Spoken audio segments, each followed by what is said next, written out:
계속해서 방송 내내 이기우 교수님께서 좋은 식품들도 어떻게 조리하느냐가 중요하다고 말씀을 하셨는데요. 그렇다면 우리가 하고 있는 잘못된 조리법에는 어떤 것들이 있는지 하나하나 살펴보도록 하겠습니다. 첫 번째는요. 석쇠에서 고기 굽지 마라. 아니 요즘 같은 날씨에 한번 밖에서 이렇게 먹어줘야 인생 제대로 살고 있다는 느낌을 받는데 이거 잘못됐나요, 교수님? 네, 석쇠에 고기 구우면 너무 맛있죠. 근데 그 그럼요. 고기 굽는 게 잘못됐다는 게 아니라요. 고기를 태웠을 때가 잘못된 거죠. 그래서 고기가 타면 벤조피렌이라는 이제 발암 물질이 나오니까 그걸 주의하셔야 되는데요. 그러기 위해서는 이제 석쇠를 원래 달군 다음에 고기를 넣어서 고기가 타지 않도록 해주시는 게 좋고요. 그리고 만약에 이제 석쇠라는 직화보다는 후라이팬 같은 불판을 사용해서 간접적으로 하는 게 더 좋고요. 그리고 그때 나오는 연기는 좀 안 마시는 게 좋습니다. 그런데 만약 이것도 염려가 된다 하면 구이보다는 삶거나 아니면 쪄서 고기를 드시는 것이 더 좋습니다. 아, 사실 석쇠에서 고기를 구우면 그 연기가 너무 매워가지고 이게 고기 속으로 다 들어가면 안 좋겠다라는 생각이 들었는데요. 맞아요. 이게 문제인 거예요? 아니면 그거 타잖아요. 그거 때문에 잘라서 먹으면 괜찮나? 이런 것들이 궁금해요, 교수님. 두 가지 다가 문제입니다. 그래요? 두 가지 다가 문제인데요. 보통 연기가 나는 이유는 고기에서 기름방울이 떨어지면서 불완전 연소된 단백질과 지방은 전부 발암물질이에요. 발암물질 종합 세트입니다. 그걸 가지고 밑에 이제 훈육을 한 그다음에 검은 고기지 않습니까? 그래서 조금 전에 이제 설명해 주셨다시피 암 환우분들 고기는 아무래도 맛을 좀 양보하시고 굽기보다는 삶기나 쪄서 꼭 드셔야 된다면 삶기나 쪄서 드시는 것이 더 좋습니다. 네, 두 번째 발암 성분 높이는 나쁜 조리법 알아보겠습니다. 자, 에어프라이어에 냉동 감자 튀기지 마라. 아니 근데 에어프라이어면 튀기지 않고 건강하게 먹기 위해서 사용하는 건데 이게 안 좋은 건가요, 이 교수님? 지금 우리나라 30대 주부가요, 자기 아이들을 위해서 가장 많이 샀던 주방 가전 제품이 에어프라이기입니다. 에어프라이기 사자마자 이제 마트에 가서 냉동 감자 사가지고 네, 기름이 안 튀기니까 맞아요. 튀겨가지고 케찹 찍어서 먹잖아요. 이 감자튀김 프렌치 프라이에 대한 발암물질 아크릴아마이드란 발암물질 그룹 2A 물질은요. 벌써 1960년, 70년, 80년 동안에 이 햄버거를 많이 먹는 미국에서 문제가 돼가지고 수백 명의 연구진들이 감자를 튀길 때 가장 발암물질이 생기지 않는 조리법에서 이미 발표를 해놨어요. 그래서 그 조리법을 제가 좀 소개를 하자면 말이죠. 네. 첫째, 냉동 감자를 사용하지 않는다. 냉동 감자. 냉동 생감자를 감자를 사용하게 되면 훨씬 더 발암물질 농도가 높아져 나옵니다. 네. 예, 냉동 감자 사용하지 않는다. 두 번째는 감자 보통 썰고 난 다음에 전분이 묻어 있으니까 세척을 하잖아요. 세척할 때 식초 희석한 물로 씻게 되면은 산성화가 되었을 때는 발암물질 생성량이 훨씬 적게 되어 있습니다. 그리고 우리가 보통 뭘 튀길 때는 갈색으로 딱딱할 때까지 튀기죠, 그죠?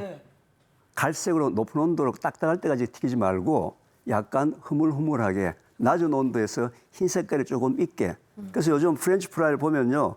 되게 프렌치 프라이가 요즘 다 흰 색깔이 더 많아요. 그게 전부 다 이 조리법에 대한 부분들 교육을 받아서 했기 때문에 에어프라이기를 가지고도 실제로 요리를 기름에 튀기지 않는다고 안전한 것이 아니고 어떻게 하느냐에 따라서 발암물질이 어마어마하게 많이 나온다는 사실은 이미 우리 매스컴을 통해서 이미 보고가 됐거든요. 좀 유의하시면 좋겠습니다. 아, 그렇군요. 이 두 가지를 보니까 세 번째 열기가 두려워져요. 내가 좋아하는 것도 나올 것 같은데.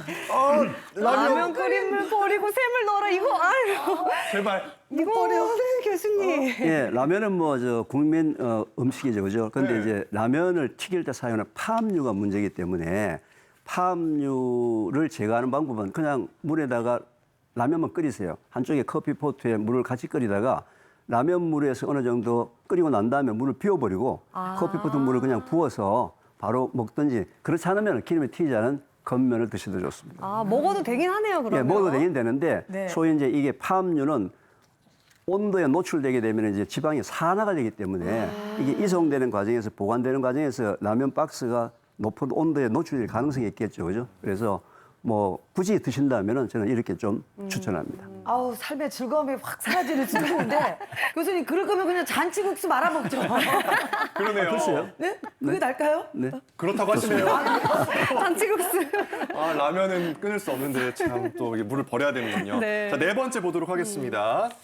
소고기 재울 때 후추 넣지 마라. 이것도 왜요? 소고기에는 후추 법으로 정해진 거 때문에. 아니었어요? 이 교수님? 예, 이건 저희 실험실에서 연구를 해서 식약처에서 지금 몇 년째 계속 홍보를 하고 있는 내용입니다. 보통 외국에서는 후추를 먹을 때 어떻게 먹죠? 고기를 식탁에 갖고 와서 네. 그 위에 이렇게 길게 뿌려 먹거든요. 우리는 습관에 의해서 고기를 재거나 구울 때 후추를 뿌리는데 네. 후추에도 열을 가하게 되면 똑같이 아크릴 아마이드라는 발암 물질이 유발되기 때문에 맛은 똑같기 때문에 말이죠. 후추는 굽기 전에 하는 것이 아니고 굽고 난 다음에 식탁에서 후추를 뿌려 드시기 바랍니다. 맛있게. 순서만 좀 바꿔주면 될 것 같고요. 그렇죠. 그러면 마지막 방법 보도록 하겠습니다. 뭐죠? 참기름에 미역 볶지 마라. 아니 이거는 네, 미역국 참기름, 끓일 때 들기름 참기름에 볶으면 이제 고소한 맛이 나고 좋은데요. 네. 참기름도 마찬가지고 들기름도 마찬가지고 발연점이 낮기 때문에 너무 높은 온도에서 볶으면 이제 산패가 되고 발암물질이 생길 수 있습니다. 그래서 참기름이나 들기름으로 볶을 때는 좀 낮은 온도로 하시거나 아니면은 그냥 육수에다가 미역국을 하는 것이 더 좋다고 할 수 있습니다. 네, 암을 예방하기 위한 식단을 알아보고 있습니다. 자, 아직까지 좀 헷갈리는 저 같은 분들을 위해서 우리 송 교수님께서 준비한 표가 있다고요. 네, 딱 세 가지만 기억하시면 됩니다. 뭐냐면 더, 덜, 꼭 이렇게 세 가지만 기억하시면 되는데요. 채소나 잡곡은 더 드셔야 되고요. 그리고 육가공품, 튀김 같은 것은 덜 드셔야 되고요. 두부나 콩 아니면 고기 같은 단백질은 꼭 드시면 됩니다. 이렇게 더, 덜, 꼭을 꼭 기억해 주시면 좋겠습니다. 네. 덜 꼭. 네. 더 덜국을 이용해서 할 수 있는 요리들이 뭐가 있을까요? 네, 그래서 있을까요? 제가 간단하게 이제 만드실 수 있는 토마토 소스 이용한 이제 양배추 조림 알려드릴 거거든요. 네네. 양배추 이렇게 이제 쪄서 준비를 했고요. 네. 속에 말아서 속에 들어갈 재료 양념 해볼게요. 네. 그래서 이제 돼지고기 이렇게 다진 거 살코기로 준비를 해주시고 네. 여기 이제 간을 해주시는데 깨소금 좀 약간 깨소금 고소하게 들어가요? 네. 그리고 돼지고기에서 잡냄새 없어지라고 청주를 좀 넣었어요. 그리고 마늘 이제 좀 넣어주시고요.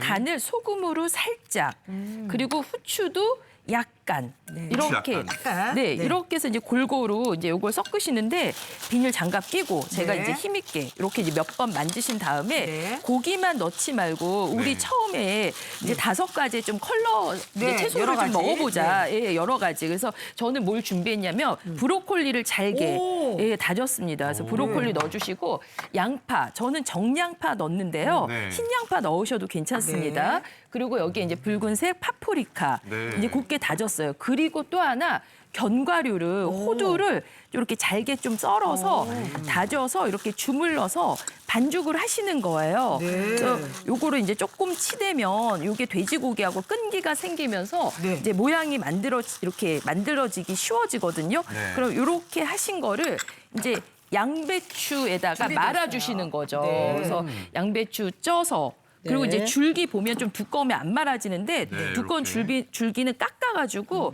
속에다 다져서 넣으셔도 안에 됩니다. 그래서 요걸 이제 이렇게 마름모 모양으로 놓으신 상태에서 네. 가운데 한 번 그리고 양쪽으로 여기 싸주네요. 접어서 말아줘요. 말아주시면 말아요. 이렇게 이제 말려져요. 오. 그러면 토마토 소스 만들어서 이제 끓이시는데 네. 제가 바로 토마토 소스 만들어 볼게요. 그래서 네. 이제 팬을 좀 달구시고 네. 올리브유를 살짝 이렇게 이제 둘러줍니다. 네. 그리고 여기에다가 양파. 양파. 그래서 흰 양파 쓰셔도 괜찮고요. 저는 이제 정양파를 이렇게 이제 볶을 거예요. 그래서 양파가 볶아지면은 이제 은은하게 약간 달달한 이제 향들이 이제 올라오고 나면 네. 여기에 토마토를 간 거죠. 토마토 2개를 물을 한 컵 넣고 갈았어요. 네. 마치 토마토 주스 같죠. 네. 네, 시판되는 소스는 이제 가공이 되면서 여러 가지 첨가물들이 들어있으니까 토마토 이렇게 갈아서 100% 토마토로. 네, 그래서. 그리고 이제 여기에다가 저는 좀 케찹도 넣었어요. 그럼 네. 드시기가 훨씬 더 좋습니다. 그래서 네. 이제 넣고 요거 이제 끓이시는 그래서 거예요. 그래서 완성되면 팔팔팔 끓으면 네. 우리 여기에다 이제 말아놓은 거를 말아놓은 넣고 거. 네. 네, 끓이신 게 옆으로 이제 가시면 이렇게 네, 그래서 이제 고기가 익어야 되니까 네. 대략 한 10분 정도 은근하게 이렇게 국물을 견져가면서 이제 끓이시다가 네. 마지막에 간하실 때는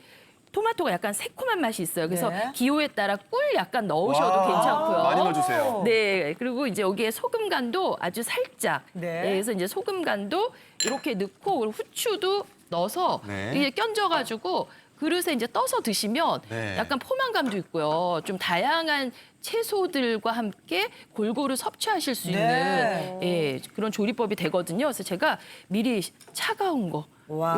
이렇게 좀 다양한 그래서- 영양소를 섭취할 그래서 수 여기 이제 있는? 보시면 속의 네. 단면이 이렇게 잘 익었어요. 네, 그래서 돼지고기, 뭐 소고기, 살코기, 닭가슴살 이런 거 괜찮습니다. 그래서 껴져서 와. 한번 이제 드셔 보시면 네. 좋을 저도 것 주시는 같습니다. 거죠? 요 안에 드셔보세요. 네. 브로콜리, 뭐 양파 다 들어가 있는 거잖아요. 네. 아니 볼 때는 떡볶이 국물에 빠진 김말이 튀김같이 보이는데 맛이 모르네요. 김말이 튀김이라니요. 어떤가요, 맛? 와, 이 씹히는 맛. 아삭아삭 씹히고요. 맛있겠다.